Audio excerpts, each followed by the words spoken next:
तो मूवी की शुरुआत होती है और हमें 1981 का टाइम दिखाया जाता है।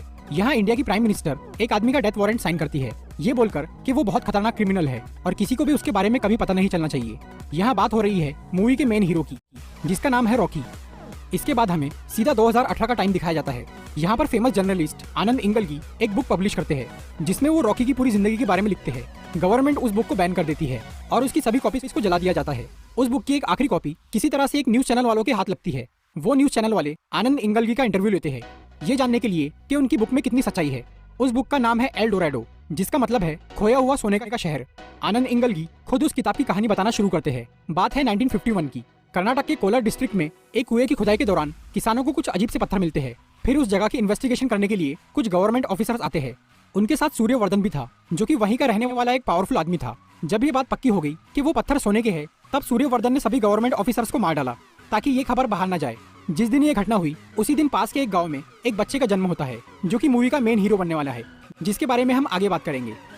कोलार में गोल्ड निकलने की वजह से वो जगह कहलाई कोलार गोल्ड फील्ड्स यानी KGF, और ये एक असली जगह है कर्नाटक में, जहाँ पहले गोल्ड माइनिंग हुआ करती थी, पर अब किसी कारण से वो बंद हो चुकी है। KGF तो असली जगह है, पर मूवी की कहानी असली नहीं है, ये सिर्फ एक कहानी है।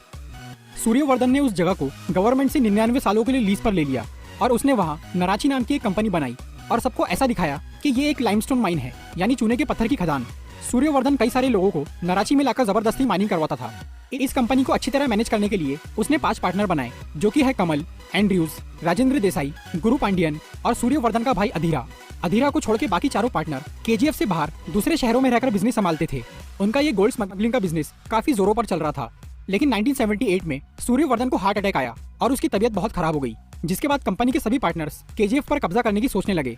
सूर्यवर्धन ने इस बीमारी की हालत में अपने बेटे गरुड़ा को इस कंपनी का मालिक बना दिया, पर यह बात सूर्यवर्धन के भाई अधीरा को पसंद नहीं आई। उसने गरुड़ा को मारने की कोशिश की, पर वो कामयाब नहीं हो पाया।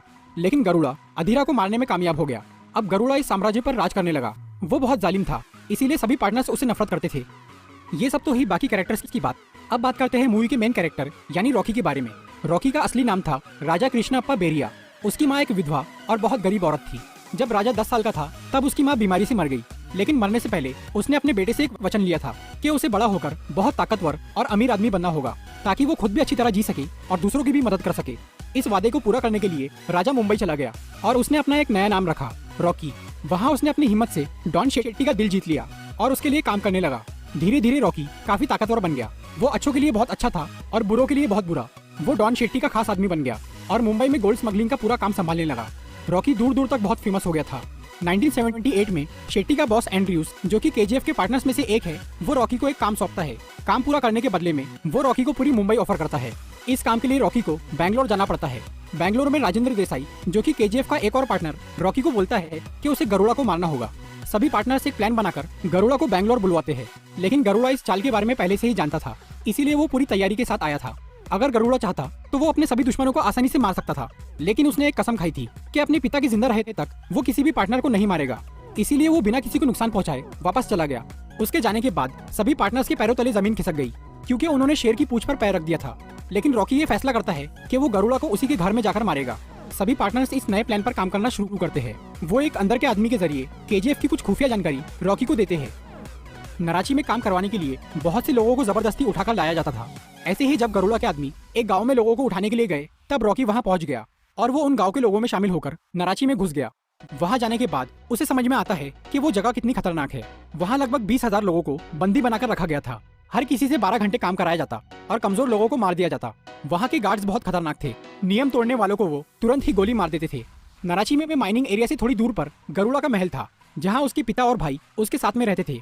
इस महल की सुरक्षा बहुत मजबूत थी, कोई भी यहाँ आसानी से नहीं आ सकता था।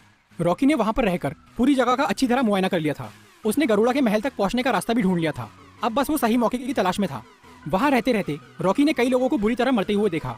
पहले तो वो चुप रहा, लेकिन एक दिन जब वहाँ के गार्ड्स एक अंधे बूढ़े आदमी को मारने वाले होते हैं, तब रॉकी खुद को रोक नहीं पाता। वो उस बूढ़े को बचाने के लिए 23 गार्ड्स को मार डालता है और वो सबकी नजर में हीरो बन जाता है।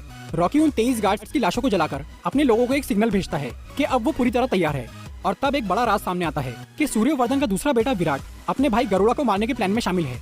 विराट अपने भाई से बिल्कुल अलग था और वो दिल का अच्छा था। उसी ने सभी पार्टनर्स तक नाराजी की खुफिया जानकारी पहुंचाई थी ताकि रॉकी अंदर घुस सके। और अब रॉकी का सिग्नल मिलते ही विराट भी तैयार हो जाता है। लेकिन गार्ड्स की गैर मौजूदगी और उस बड़ी सी आग को देखकर गरुड़ा के लोग भी सतर्क हो जाते हैं। वो चेकिंग के लिए उस जगह पर जाने लगते हैं। तभी विराट उनका ध्यान भटकाने के लिए अपने पिता को मार देता है। सूर्यवर्धन की मरने की खबर सुन के सब लोग वापस लौट जाते हैं और रॉकी बच जाता है। गरुड़ा अपने पिता का अंतिम संस्कार करने के बाद तय करता है कि वो काली पूजा के बाद सबकी खबर लेगा। गरुड़ा हर साल पूजा में 3 बकरों की बलि चढ़ाया करता था, लेकिन इस बार वो बकरों की बजाय 3 इंसानों की बलि चढ़ाने वाला था। ये 3 लोग उसके दुश्मन थे जिन्हें एक खास कमरे में कैद करके रखा गया था। जब गरुड़ा पूजा करने के लिए निकलता है तब रॉकी सबसे छुप के उस कमरे तक पहुंचता है जहां पर उन 3 लोगों को रखा गया था। रॉकी उनमें से एक आदमी को मार के उसकी जगह ले लेता है। फिर इन 3 लोगों को पूजा में लाया जाता है। इस पूजा में नाराची के सभी गार्ड्स और 20,000 काम करने वाले लोग भी शामिल थे। गरुड़ा पूजा शुरू करता है और 2 लोगों की बलि चढ़ा देता है। लेकिन जब तीसरी की बारी आती है तब रॉकी सबकी पकड़ से छूट के गरुड़ा की तलवार लेकर उसी का गला काट देता है। रॉकी ने हजारों लोगों के सामने गरुड़ा को मार डाला। ये खबर आग की तरह फैल गई। केजीएफ के चारों पार्टनर्स ये सोच रहे थे कि अब वहाँ उनका राज होगा, लेकिन रॉकी के दिल में कुछ और ही था। वो यहाँ मुंबई जीतने के लिए नहीं आया था, उसे तो पूरा केजीएफ चाहिए था। वो चाहता तो गरुड़ा को बैंगलोर में ही मार सकता था, लेकिन उसने ऐसा नहीं किया। रॉकी उसे केजीएफ में सबके सामने मारना चाहता था ताकि वो वहाँ पर राज कर सके। गरुड़ा के मरते ही उसके गार्ड्स रॉकी को मारने के लिए तैयार हो गए, लेकिन अब 20,000 लोग रॉकी के साथ मिल चुके थे जो कि उसके एक इशारे पर कुछ भी कर सकते थे। रॉकी के अलावा और भी ऐसे लोग थे जिनकी नजर केजीएफ पर टिकी हुई थी। एक तो दुबई का इनायत खलील और दूसरा सूर्यवर्धन का भाई अधीरा, जो कि अभी तक मरा नहीं था, वो सिर्फ मरने का नाटक कर रहा था। ये सारी घटनाएं हुई थी 1978 में, पर ये सिर्फ आधी कहानी है। बाकी की कहानी चैप्टर 2 में दिखाई जाएंगी, जिसमें रॉकी का कई लोगों से सामना होगा जो कि केजीएफ पर कब्जा करने की कोशिश करेंगे। सेकंड पार्ट में ही हमें पता चलेगा कि क्यों प्राइम मिनिस्टर ने 1981 में रॉकी को मारने का ऑर्डर दिया।